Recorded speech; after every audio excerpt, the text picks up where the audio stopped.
Qarabağda əsas itki əlbəttə ki, Kadi Borjesin olmamasıdır.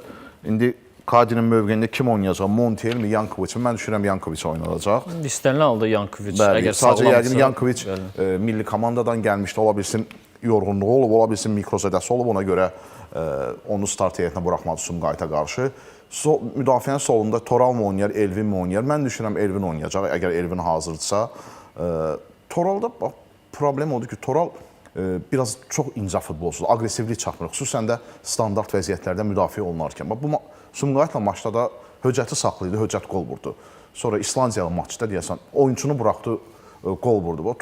Toral texnikal futbolçudur. Oyun intellekti yüksək səviyyədədir. Amma sırf müdafiə davranışında, xüsusən də standart vəziyyətlər zamanı mövqe seçərkən o sərtliyi yoxdur.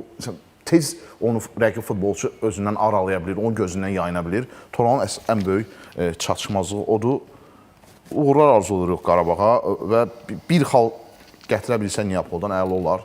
Sonra da Bakıda Ajax-Suud 2-24 deyə düşür. Super bir nəticə olar Azərbaycan futbol tarixində ilk